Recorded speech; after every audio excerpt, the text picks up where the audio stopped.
वज़ीर-ए-आज़म शहबाज शरीफ का सऊदी वली-अहद मोहम्मद बिन सलमान नाल टेलीफोनिक राबता इलाकाई ते आलमी अमन सलामती ते खित्ते दी ताज़ा सूरत-हाल उत्ते तबादला ख्याल मशरक़े वुस्ता विच कशीदगी घटावन लई जारी सफारती कोशिशां उत्ते भी गलबात। वज़ीर-ए-आज़म ने सऊदी सलामती ते खुदमुख्तारी उत्ते हमलियां दी मुज़म्मत कीती। इख्तलाफात नूं मुज़ाकरात ते सफारतकारी नाल हल करन उत्ते जोर। पाकिस्तान दी मुकम्मल यकजहती ते गैर मुतज़लज़ल हमायत दा अयादा आखिया। सऊदी अरब दे नाल हमेशा ते मजबूती नाल खलोते रहांगे। सऊदी वली-अहद ने पाकिस्तान दियां अमन कोशिशां नूं सराहया। करीबी राबता बरकरार रखन उत्ते इतफाक। वज़ीर-ए-आज़म शहबाज शरीफ ने एक्स उत्ते एक होर बयान विच आखिया सी पाकिस्तान ईरान ते अमेरिका दे मुज़ाकरात दी मेज़बानी लई तैयार है। जरी फरीकैन रजामंद होन तां मुज़ाकरात दी मेज़बानी करना पाकिस्तान लई बाइस फखर होएगा।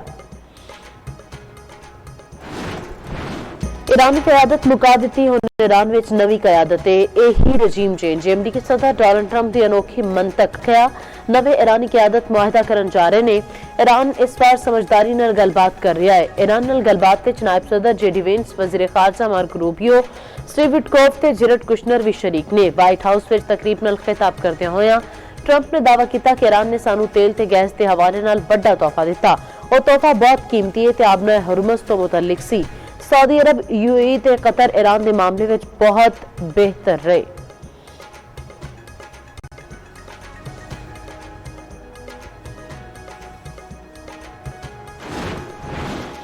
अपनी नाकामी नूं मुआहिदा ना आखो। ईरानी फौज ने ट्रंप दा ईरान नाल गलबात होने का दावा मुस्तरद कर दिता।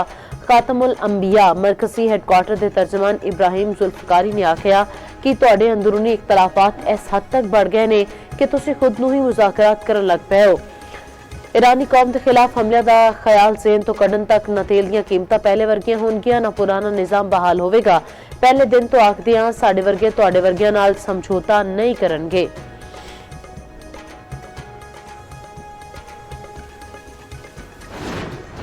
इसराइल ने ट्रंप नूं आयतुल्ला हमनाई नूं शहीद करन उत्ते कायल किया। साबिक सरबराह CIA लियून दा आखना है कि इसराइल ने ट्रंप नूं यकीन दिलाया कि हमनाई की शहादत नाल रजीम चेंज हो जाएगा। इसराइल ते अमेरिका दोनों ने ही अहमकाना तौर पर गलत हिसाब किताब किया। CIA दे साबिक सरबराह जॉन दा आखना है सदर ट्रंप नाल ज्यादा ईरान दीयां गल्लां उत्ते यकीन करदा हां।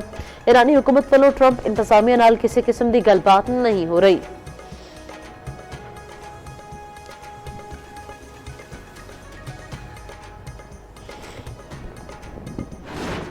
ईरान ने इसराइल उत्ते क्लस्टर बंबां दी बारिश कर दी। तेल अवीव के मगरबी किनारे उत्ते मिसाइल हमले। बनी बार्ग शहर में 12 इसराइली शदीद जख्मी।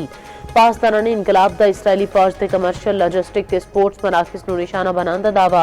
ईरान के खिते में अमरीकी फौजी अड्डियां उत्ते भी हमले। कवेत एयरपोर्ट उत्ते ड्रोन हमला।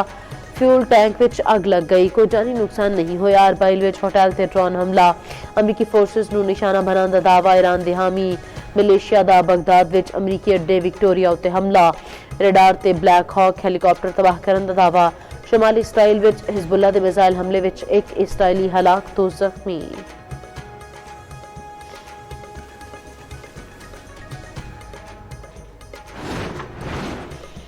अमेरिका ते इसराइल दे ईरान उत्ते नवे हमले। तेहरान ते रिहायशी इलाके ते अस्फाखान विच बाजार उत्ते बमबारी। वरामीन शहर विच 12 अफराद शहीद, दर्जना जख्मी। अस्फाखान विच बमबारी नाल दुकानां ते मार्केटां तबाह। बुश शहर विच ईरानी एटमी तनसीबात दे नेड़े हमला। ईरानी मीडिया के मुताबिक हमले विच कोई तकनीकी या जानी नुकसान नहीं होया। IAEA दा कहना है जोहरी प्लांट मामूल के मुताबिक काम कर रहा है।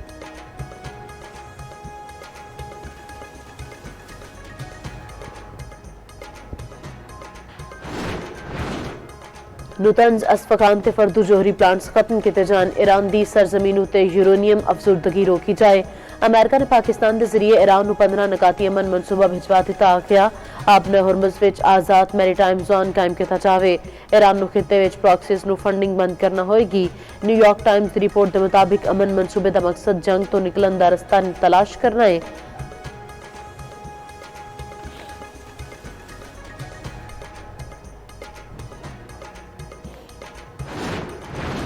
इसराइल अमेरिका ते ईरान मुज़ाकरात दा हिस्सा नहीं। ईरान विच फौजी अहदाफ उत्ते हमले जारी रखांगे। अक़वामी मुत्तहिदा विच इसराइली सफीर ने आखिया ईरान की जोहरी सलाहियत ते बैलिस्टिक मिसाइल प्रोग्राम खत्म करने लई पुरआज़मा इसराइली फौजी का भी ईरान ते लबनान विच कार्रवाइयां जारी रखने का ऐलान। इसराइली वज़ीर दिफा का आखना है इसराइली जनूबी लबनान विच सिक्योरिटी बफर जोन कायम करेगा। इकदाम का मकसद हिजबुल्लाह के हमले नूं रोकना है।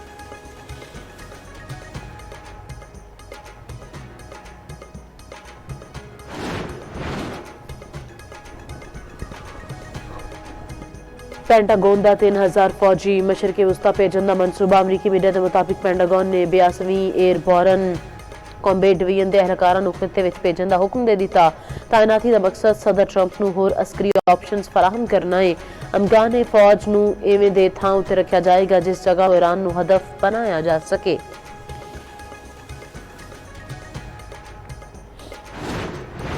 मशरक़े वस्ता विच जंगबंदी लई मुज़ाकरात दी बाज़ गश्त। आलमी मार्केट विच तेल दी कीमतां विच कमी। ब्रेंट खाम तेल 4.9% सस्ता, कीमत $100 1 सेंट फी बैरल उत्ते आ गई। WTI 3.5% कम होकर $89 फी बैरल उत्ते आ गया।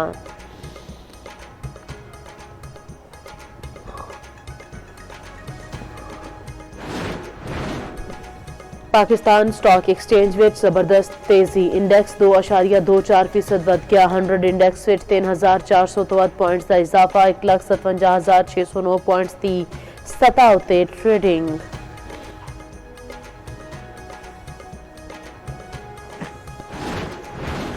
वज़ीर-ए-आज़म शहबाज शरीफ कल कराची का एक रोज़ा दौरा करेंगे। ज़राए के मुताबिक वज़ीर-ए-आज़म वज़ीर आला सिंध ते गवर्नर सिंध नाल मुलाकात करेंगे। वज़ीर-ए-आज़म सैनेटर श्री रहमान नाल उन्हां दी धी दे इंतकाल उत्ते ताज़ियत करन गए।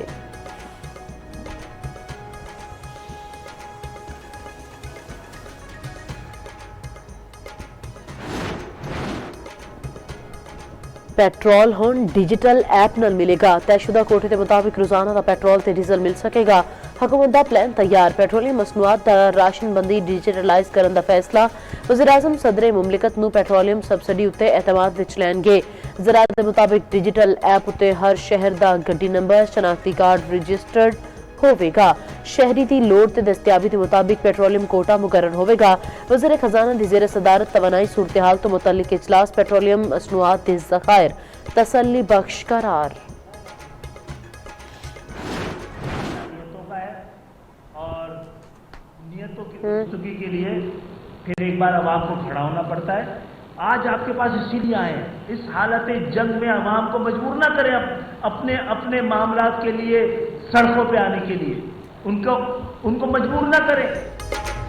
MQM पाकिस्तान का फौरी 18वीं तरमीम लियान का मुतालबा। चेयरमैन MQM पाकिस्तान खालिद मकबूल सदीकी आखते ने मुंतजर सी कि 18वीं तरमीम के बाद इख्तियारात निचली सतह उत्ते जाएंगे। वज़ीर-ए-आज़म का साथ देने लई MQM ने कुछ नहीं मंगया, सिर्फ आर्टिकल 140A का नफाज चाहते हैं। कराची नूं इसका हक दिता जाए। फारूक सत्तार बोले वेला आ गया कि पाकिस्तान विच जागीरदाराना जमहूरियत नूं खत्म किया जाए। पाकिस्तान विच मुकम्मल तौर पर बाइख्तियार बल्दियाती निज़ाम कायम किया जाए। मुस्तफा कमाल ने आख्या पूरे मुल्क का निज़ाम 4 रोज़ के हत्थां विच है।